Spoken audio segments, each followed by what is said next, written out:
All right, so welcome again to this evening's topic with SALT Talks. For those who don't know who I am, my name is Patty Schramm. I'm the Parent Resource Trainer Coordinator for the SALT Talks series. Just a few things. We will be recording tonight's session. So we'll be putting it out on our resources and library, but just for your privacy, if you don't want to be recorded, you can, put your turn your video off. So if you want to keep your privacy, but just to let you know, we will be recording and it will be available on YouTube in a few days. So with that, this month we're going to be talking about, this is our kickoff session for this month, and we're going to be talking about benefits. There's various services that become available, especially when your child turns 18. Some of the benefits you can start with working on before that. Excuse me. And sometimes, Social Security is one of those benefits. It's, you're never really finished. I mean, you'll have it, your son or daughter might have it for quite a while, and maybe, there's eligibility, different levels, like different with eligibility and ticket to work and many different stages of it. So tonight we're going to get into, this is part one. We used to have all the Social Security presentation in one session, but I thought it was a little bit too much. And some of the other parents agreed that just navigating and learning about Social Security, the SSI, SSDI, the differences, and just learning about it. And then we have work incentives as part two. It just is easier to do it in 2 nights versus just one. So I am going to turn it over to our speakers. I'll let them each introduce themselves, but they have been, they're with Montgomery, Greene, and Warren counties. Now, Social Security is, it's not just isolated to just one county. So the information they're going to give you, if you're from a different county other than, Montgomery, Greene, or Warren, it's still most of it applies to you.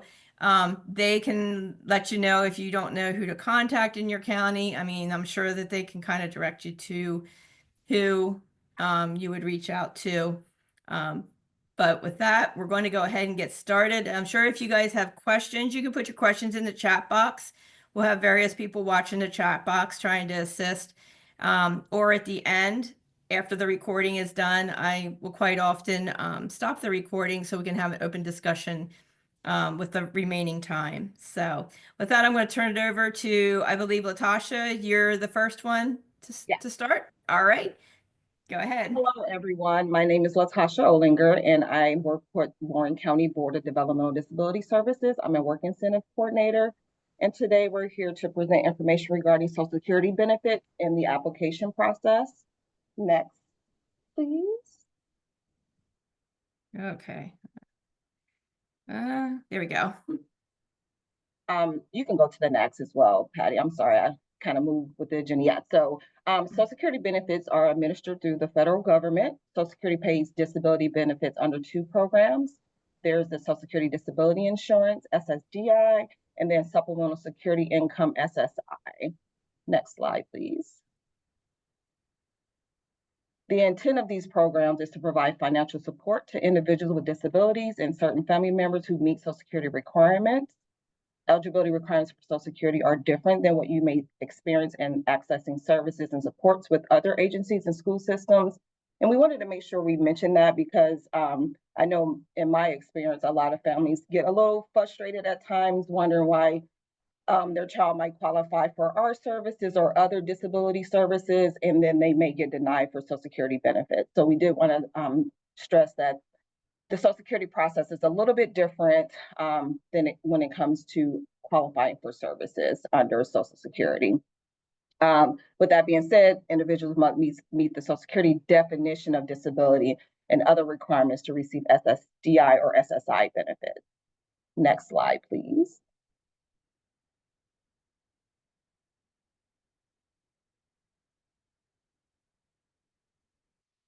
So first, I want to talk about Social Security Disability SSDI. Commonly, most people just refer to it as SSDI, but sometimes people get a little confused regarding if they're on SSI or SSDI. So we wanted to make sure we review each one and provide some details regarding the benefits. So for Social Security Disability, SSDI is for people who have worked long enough and recently who have paid Social Security taxes on their earnings. Monthly benefit payments are provided to people who have met Social Security's definition of disability. Certain family members who meet Social Security's requirements may also be eligible to receive benefits as well from an insured worker. So, for example, a spouse, minor children, unmarried, disabled adult child. Next slide, please. SSI is for people who are disabled, blind, age 65 or older, with limited income and resources. This is a needs-based program. The benefit provides monthly payments to help meet basic needs for food, clothing, and shelter. Next slide, please. So Social Security has different definition of disability based on the age. So for a child, that's someone that's under age 18, can get SSI if they meet Social Security definition of disability and if they have little or no income and resources. The family's household income, resources, and other personal information is also taken in consideration when determining eligibility for SSI. So just keep in mind, if they're under 18, the parent's income and resources is going to be considered when determining eligibility. Once they turn 18, the month after, the parent's income and resources is no longer taken in consideration. For children, according to Social Security, a child must have severe and marked limitations in at least 2 domains of functioning as compared to other children of the same age without impairments. Domains include acquiring, using information, attending and completing tasks, interacting and relating with others, moving about and manipulating objects, caring for self, health, and physical well-being.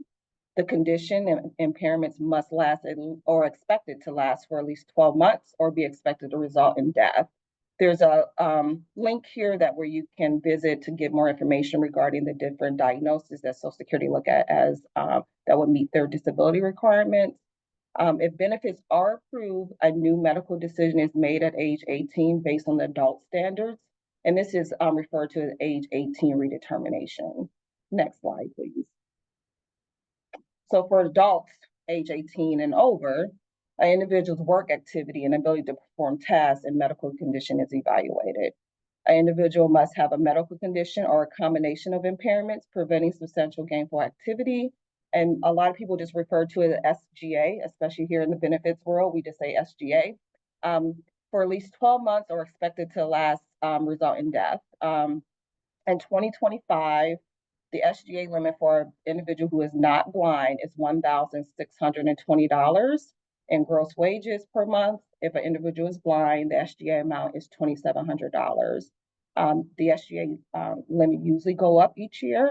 In Ohio, the Opportunities for Ohioans with Disabilities Division of Disability Determination Department makes Social Security disability decisions. So often when an individual apply for Social Security benefits, after they have completed the application process and their appointment with Social Security, they'll receive a document in the mail, typically from OD, requesting additional information. And sometimes, at least in my experience, families are kind of thrown off by that because either they're already receiving OD services, so they assume that they should already have the records and the information that they need to make that decision. So I just want to make sure people are aware this is a separate department within OOD, and they have their own process in obtaining records to get information to determine if an individual meets the Social Security definition of disability. Down here below is a link where you can find a listing of diagnoses for individuals with disabilities. Next slide, please. So let's talk about how to apply for Social Security benefits. There's a couple of different ways. You can apply online. You can also call the Social Security office to request an appointment to apply in person or by phone. You can also contact your county board for some assistance with the application process, but please keep in mind that every county board may have a different process and the service may vary. One thing to note, when you apply online, you're actually applying for Social Security Disability Insurance, SSDI. There's actually not an application for SSI online. So when you're applying, you need to make sure that when you come across the question, you intend to apply for SSI, you say yes. because that would generate the application process to start for the SSI benefits as well. For children who have or adults with disabilities that is applying for childhood disability benefits or survivor benefits, this cannot be done online. You do have to make an appointment with the local Social Security field office for them to take that application. Below is 2 links where you can find a pretty much like a starter, Social Security called the starter kit for children and adults, where you can find information regarding the application process and things that will help you prepare for the application and your appointment with Social Security. Next slide, please. Now I'm going to pass it on to Tammy Disney with Montgomery County Board of DD. She's going to give you more details regarding each benefit through Social Security. Hi, everybody. I'm Tammy Disney. So there are 4 types of Social Security. And actually the first one, the one going straight up, is supplemental security income. That's really not Social Security. That's basically supplemental, meaning it's just for people who have low income and low resources. So that is only for people who have no other income. And so that's the one that when they start working or have other income, they go up and down sometimes during the month. So that's under general tax dollars. There's no work, nobody is paid into the system for them to get something out. That's the SSI. The one going to the right, which is survivor benefits, that's if a parent, one of their parents has passed away, and then they could possibly draw a Social Security benefit off of that parent's record, because they paid into the system, and so there's money there to help pay for survivor benefits. The one going down is the SSDI, I'm sorry, Social Security Disability Insurance. And that's the one where they can get it off of their own work record. An individual works, they pay into FICA taxes. Those FICA taxes then they average them and come up with, after they earn enough credits, then they can draw off of their own work record. They also, if a parent is still alive and already receiving Social Security themselves, then they also can possibly draw off of them as a dependent adult child. And then they would get typically half of what the parent's getting in Social Security. And then the one to the right is retirement benefits. Every day, or if somebody goes to full retirement age, then Social Security will put them on full retirement. So then at that point, then if they start working, the work doesn't, they can go over SGA at that point. So those are the 4 types. The ones that we're basically going to go over are typically the SSI and the SSDI. The other 2 are kind of, we just pointed out that those are possibilities. Okay, next slide. So SSDI, when you do apply, as Latosha said, you're applying for SSDI online. So they want to see if there is a work record that an individual can draw off of, either their own or a parent. So that's not needs-based. So if a person qualifies and there's somebody that they can draw off of, either themselves or the parent, then they will draw it if they meet the definition of disability.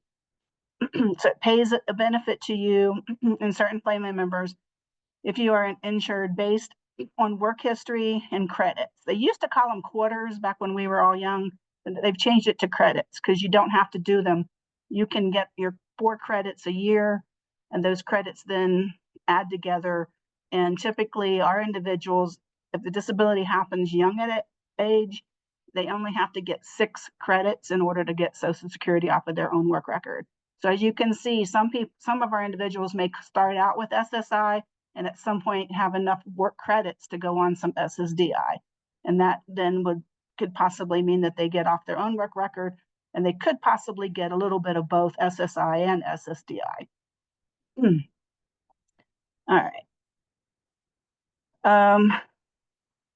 You have to show evidence that the individual is incapable of performing any substantial gainful activity due to the severe physical or mental impairment that has lasted or expected to last at least 12 consecutive months or to result in death. And we keep using that because that is the definition that Social Security uses, is that if somebody is, got a a back injury and they could possibly take physical therapy and get better in 6 months, then they're not going to be able to get Social Security because it's not going to last longer than, it's not expected to last longer than 12 months. Our individuals, because most of our individuals' disabilities happen early in life, we know it's going to last longer than 12 months. That's when they look at the substantial gainful activity. And that SGA is meaning how much money can the person earn in order to pay for their bills. So if a person can this year in 2022 earn $1,620 or more in a month, then Social Security says that they are able to make enough money to pay their own bills. And they're not saying they don't have a disability. They're saying their disability doesn't keep them from being able to pay their bills. So then they would be denied SSDI because they're over SGA. Or if they're working and they start going over SGA, and those are the work incentives that we will be going over in 2 weeks, is how to keep people under the SGA. But that's what they're looking at, is how much money is a person able to earn in a month and bring home to pay the bills. If an individual demonstrates the ability to earn above it, like I said, the 1620, the blind individuals is 2,700. And the blind individuals, they're basically had better lobbyists or very good lobbyists that allowed them to get a little higher amount. But for anybody else who's not blind, it's 1620 in 2025. They are required to report the gross monthly income to Social Security each month. And there are several ways to report. You can call it in, phone it. There's a phone app that you can use on your, like a mobile app. You can always send in a copy, drop it off at the Social Security office, or you can mail a copy in. If you do turn in a copy of the pay stubs, you need to make sure that you put the Social Security number on there, because they do not go by just names. There's lots of people that have the same names. So they're not going to, if you send it in without a Social Security number, it's the same as not reporting, because they're not going to put it in and possibly put it into the wrong person's Social Security and mess up somebody else or not give credit to it needs to be given to.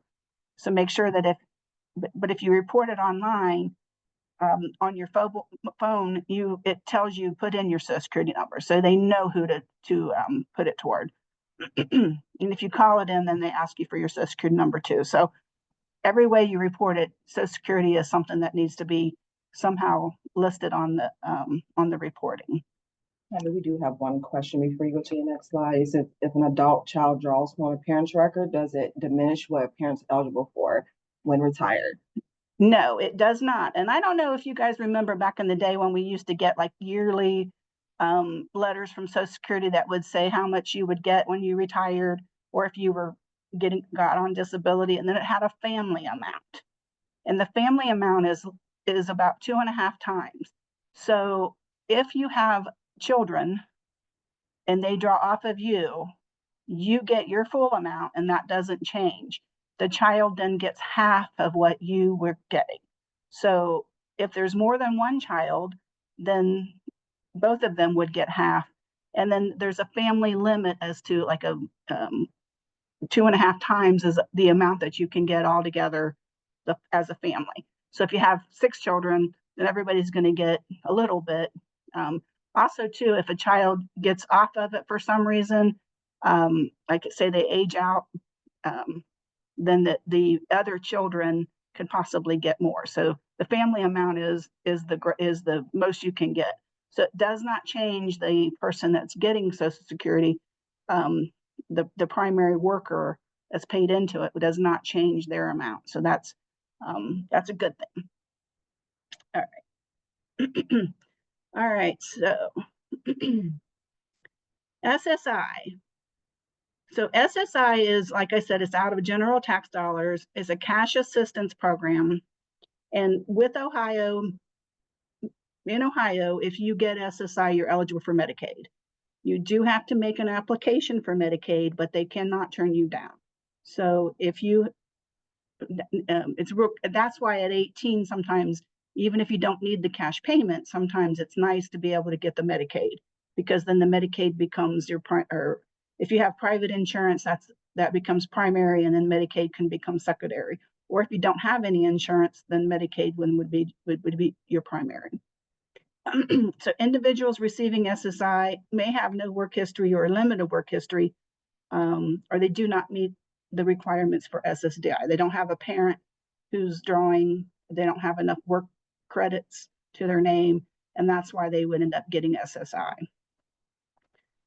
And like I said, if they do get off of their own work record and it's not enough to be as much as what they would be getting off of SSI, they could possibly get 2 payments, some SSDI and some SSI. So there is, some individuals do get 2, but they would never get more than the full amount of SSI plus a $20 extra that they give if you do draw both. It says when applying, Social Security will look at the SSDI first, because SSI is general tax dollars. They want to see, is there a record that they can draw off of first? If they do, that's where they go first. And then if they don't, then they'll go to SSI. It says, do not be alarmed if you receive a denial letter. A lot of people, when we do applications, they get a denial letter within like a week or 2. And that's because when they call and do the phone interview, they'll ask you, is there a parent retired? Is there a parent getting disability? Does the individual have a work history? If there's no work history for them to draw off of, they automatically deny SSDI. But that's okay, because they're still going to be looking at SSI. And then, so getting the denial for SSDI is not a bad thing. It's just saying that there's no way for them to get SSDI because there's no work record to draw off of. All right. So the Social Security definition of disability applies for both SSI and SSDI, and they need to be medically eligible, which means the disability has to meet what the criteria is, and they have to maintain income and resource limits. For SSI, it's $2,000 resources. That's been that way for many years.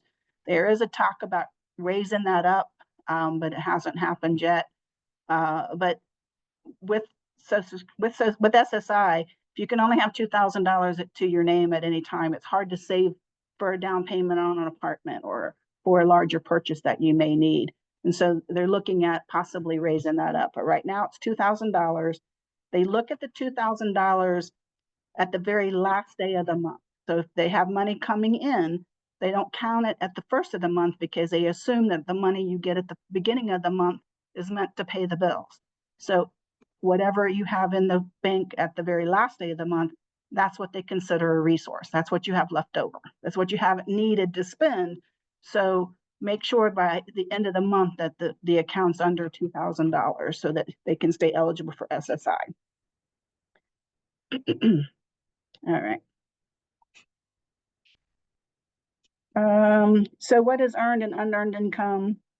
So earned income is anything you do for work. So it could, you work and you make your hourly rate. But also if you get a bonus that's production related, say everybody's the company's having a good month, and they say, we're giving everybody a production bonus of $100. That's considered earned. Unearned would be something like, if they do get SSDI, it's money coming in, but it's not earned. They're just getting it because they have a disability and they're drawing off a work record. So that's not considered earned. It's unearned. Also, vacation, sick leave, those are also things that people could get, but they don't work for them because obviously they're on vacation or they're on sick leave. So those are considered unearned income too. And gifts that you can get, which can be examples. It says include the Social Security application due to the significance of determining eligibility for the needs-based program. So they're going to ask you when you do the application, how much income and resources the individual have.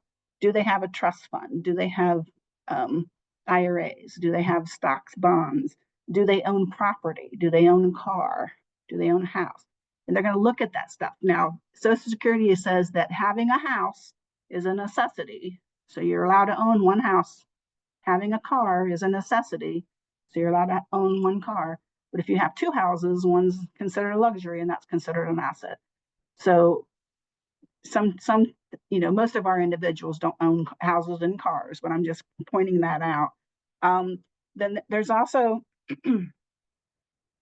in-kind support, which is basically if somebody's helping them pay the bills, they're going to ask you, is anybody helping them pay their bills? If you say, yes, I'm paying their bills, then they're going to count that as you're subsidizing the person. And so they possibly then will get a little bit less SSI. It says it's up to the Office of Social Security to determine what is the value. And however, if you provide shelter, food, utilities, all or just one of these, as an example, it could reduce the monthly supplement. If an individual is expected to pay for their fair share, which is of the monthly expenses, then they can have that can have an effect on their monthly supplement. So for SSI, they're going to say, how much are the bills for the month? And then if they are actually paying their fair share, so if there's 3 people living in the home, they're going to look at how much is rent, how much are the utilities, how much is the water, and then they're going to divide it by 3, and that's going to be how much the individual needs to be paying toward their fair share toward living. Now, for most 18-year-olds who don't have any income, they don't have anything to share to pay, so they basically will most likely give the reduced amount. It's a 1/3 reduction because somebody's subsidizing them. And that's okay. If once they get Social Security, you can then provide evidence that out of that money now they are paying toward their living expenses, and they call it a flat fee. And so there is a form that you can send in. It's a generic form. It's nothing legal. It just says that you're charging or the person's paying this much money to the parent in order to live in the home. And then Social Security can look at that and say, yes, now they're paying something for their expenses, and that could be a way to raise up their Social Security to the full benefit. Okay, next one. So this is just kind of a snapshot of both the SSI versus SSDI. So the SSI is needs-based. The resources have to be under $2,000. It qualifies the individual for Medicaid. The work incentives can be used to, work income will reduce it. So if somebody's working, what they do is they count how much the countable income is, the work income minus 65, they give a $65 disregard. And then for every $2 they earn over that, they reduce the SSI by 1. So by doing that, it's a work incentive that we're going to go over in 2 weeks a little in more detail, but it allows them to have more income getting SSI. They don't reduce it dollar for dollar. They do give them those little bit of work incentives, so they will have more income working than not working. So benefits received on the first of the month. So that's a lot of times, like Latosha says, some people are confused about whether they're getting SSI or SSDI. SSI you get on the first of the month, SSDI you get on the 3rd of the month. So that kind of allows you sometimes to figure out which type you're getting. The SSDI, or sometimes called the child dependent benefit, which is if they're drawing off of their parent record, the insurance program is based on work history. You must have enough credits to apply, like we were talking about. Childhood disability benefits, you have to show that the disability occurred before the age of 22. That's why it's kind of important that you do apply for Social Security before the age of 22, because Social Security is going to look at, we determine, yes, that they had a disability at 19. So yes, they did happen before 22.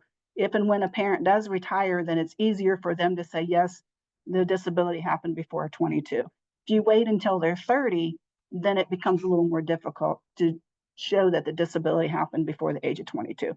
So it's really a good thing to apply 18, and you really have to apply like the month after they turn 18 at least, because the month that they turn 18, they were 17 for some of it, so they still count the income of the family. So it's the month after they turn 18 is the earliest they can apply.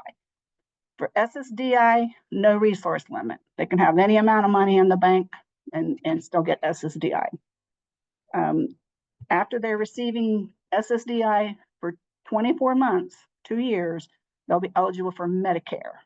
And then Medicare becomes their primary insurance. Work income may cause the check to cease, and that's if they go over that substantial gainful activity. And then, like I said, those are some of the things we'll talk about next time. But there is a way for an individual to work enough to where they might possibly lose their SSDI. So it's real important to know what those rules are and how much that they can earn. Benefits amounts vary based on earnings. Benefits received on the 3rd of the month or a Wednesday, but most of our individuals are the 3rd of the month. All right, next.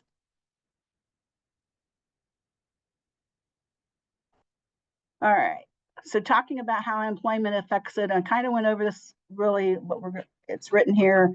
For SSI, the check is reduced for $1 for every $2 earned over an 85 gross per month.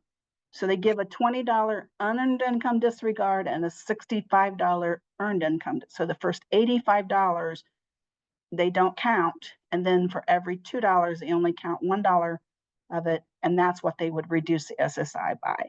When employed, the monthly checked amount will vary month to month based on income.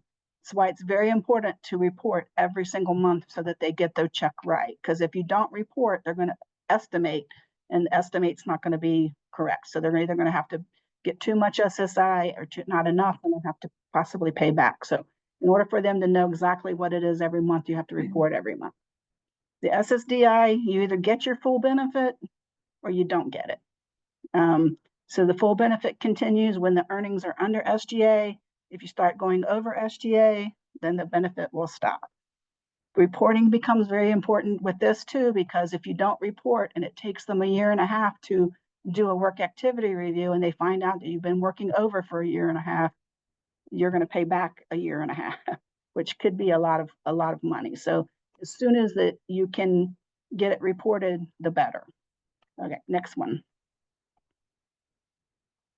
All right, so I'm going to pass it over to Cindy Nava.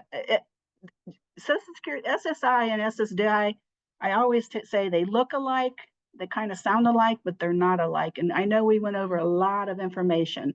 If you have questions, you can call me, you can call Latosha, you can call Cindy, and we will go over it with you again and try to help you understand what the difference is or how it may be affecting or when you apply what you may need to be looking for. So Cindy's going to go over if individuals and needing what is a representative payee.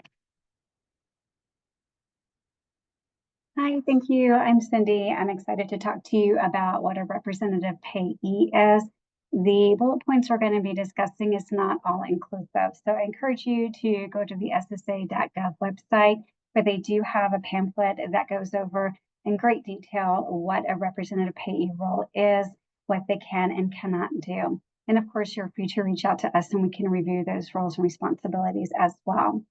A representative payee, also known as a rep payee, needs to be over the age of 18. It can be a person, a family, or a friend, and in some cases, an organization is the most appropriate. Feel free to reach out to your local county boards. They do have a list of agencies that do provide this service and support for individuals. Social Security is the one who will appoint a payee for an individual to receive Social Security benefits that has been deemed not able to manage or direct the management of their benefits. This is at the discretion of Social Security. So if an individual is a minor and they have a rep payee, once that person turns 18, part of the redetermination to see if they are eligible for benefits as an adult is also to make the determination if they still need a rep payee to manage their benefits on their behalf. Being an authorized representative, having power of attorney or a guardian does not automatically qualify you to be a rep payee. Those legal roles tend to be broader and what those individuals can do in supporting the individual. A rep payee role is very limited and is only authorizing them to handle the funds of Social Security on behalf of the individual. If the guardian or POA would like to apply for that position, they are free to do so. I do encourage you, if you are a guardian or have a POA, to review the parameters of your legal role to see if you are in a legal position to appoint or remove a rep payee. Payee's main duties are to use the benefits to pay for the individual and the individual only. They are to handle their daily living costs, and that is their first and utmost importance of handling the individual's funds. After their living expenses and medical expenses are paid, I do encourage rep payees to talk to the individual to the best of their ability about how the leftover funds would be used. That can include leisure and recreational expenses, and also the appropriateness of saving for the future. I will note that the ownership of the funds for Social Security belongs solely to the individual, and the rep payee is just to help maintain benefits and to make sure the living expenses are paid for. They do not own the rights to the money, either does a POA or a guardian. The ownership is the individual. Next slide, please. A rep payee is responsible for opening a rep payee bank account. This is different than a joint bank account. You will be notified if you have been appointed as a rep payee in the form of a letter that you will receive from Social Security. I do recommend that you call the credit union or bank of your choice to see what they would like for you to provide in order to open up a rep payee bank account. In most cases, the letter from Social Security is enough evidence in order for that rep payee bank account to be opened. Once it is opened, the bank or credit union will provide a letter on their letterhead that will state the type of account, and it will say rep payee account. And the rep payee account will be your name on behalf of the individual. They'll also provide the routing number and the account number. And you need to take this to the Social Security office. They will file it on the records so they know what bank and account to deposit this monthly fund. There is no commingling of funds allowed with rep payees and individuals. This can be confusing if you're the rep payee of a minor, where it is appropriate for the funds to go into the parent's account. But once the individual turns 18 and it is deemed they are eligible for Social Security into adulthood, as well as appropriate for them to continue have a rep payee, then it is appropriate to open up a new rep payee account specifically for that individual. A payee must keep records of those expenses. Social Security will send out a yearly report to all rep payees and organizations to complete on how those funds have been dispersed throughout the year. There are some exemptions to this.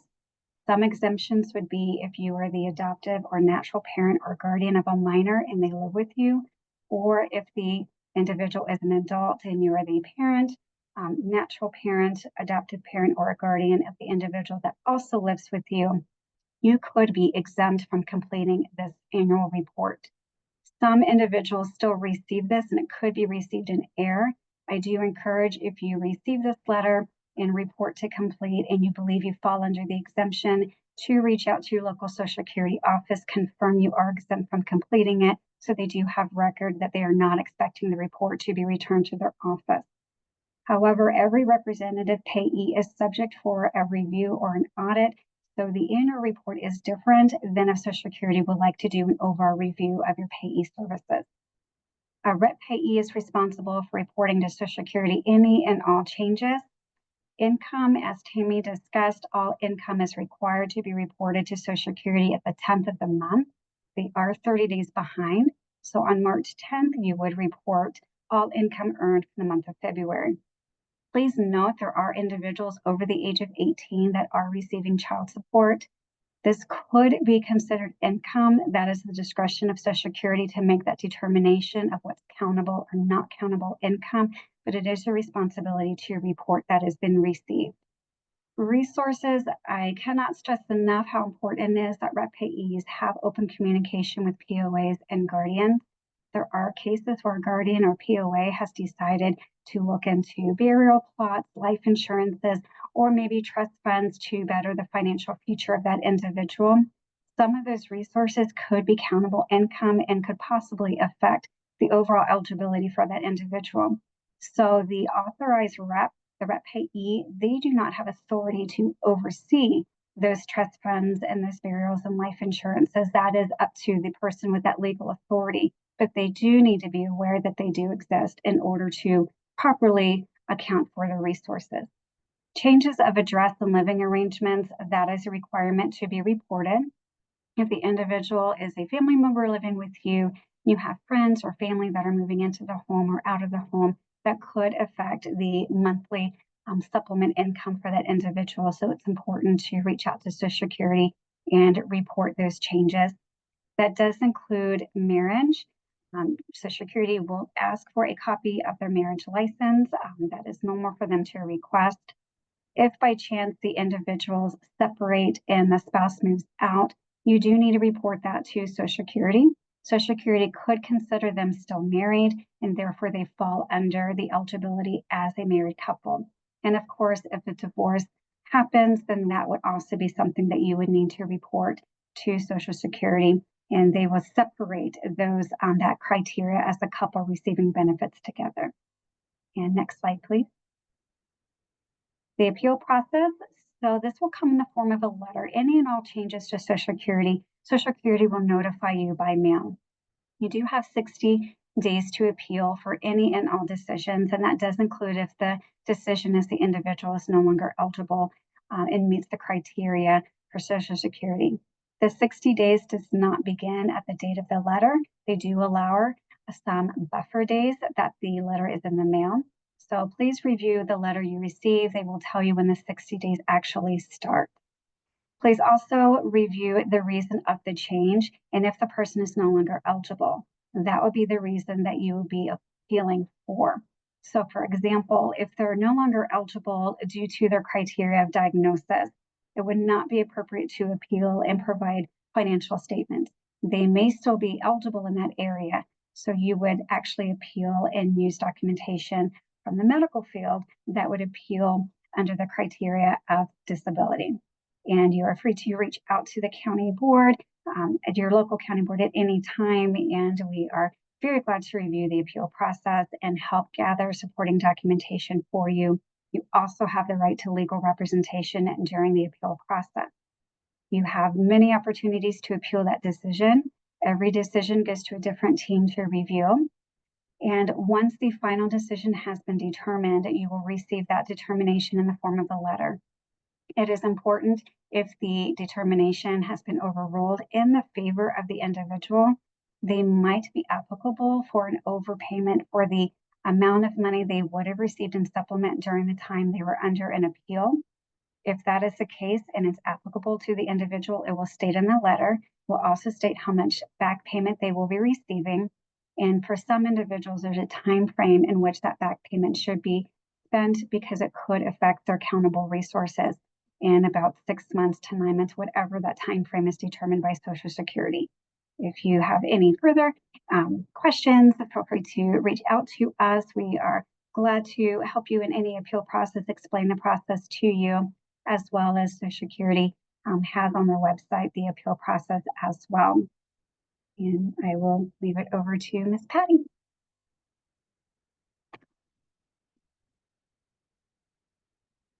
Patty, there are some QR codes. I think the next 2 slides, maybe.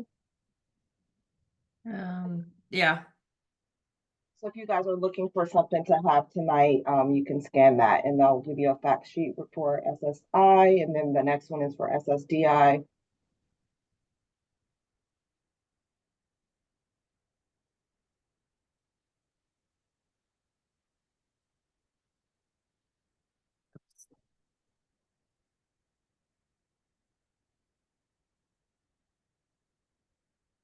So as I said, I know it's a lot of information, and you know, they kind of look alike, they kind of act alike, but they're not alike. So their rules are different, and depending on what you're getting, what your sons or daughters are getting, you just need to make sure that you understand what the rules are, what the criteria is.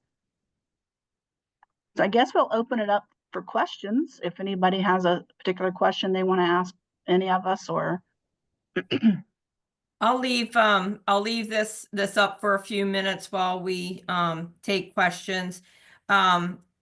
I will close the recording at this time, so then anybody who wants to unmute and ask, because I know this topic can create a lot of questions, whether you have some coming into this or maybe the presentation created some questions. But even so, here's the contact information for Cindy, Latosha, and Tammy. So if when you leave this meeting tonight, you're like, oh, I should have asked this or asked that, take their information down here. I always have it. So if for some reason you didn't write it down or get it, I can put you in contact with them, or depending on which county you're in. I see someone asked, yeah, okay, thank you, Michelle. Someone asked, the presentation will be posted in our YouTube in a few days. So you can reference that. So let me stop the recording and stop our share so we can open it up for discussion. 1 second.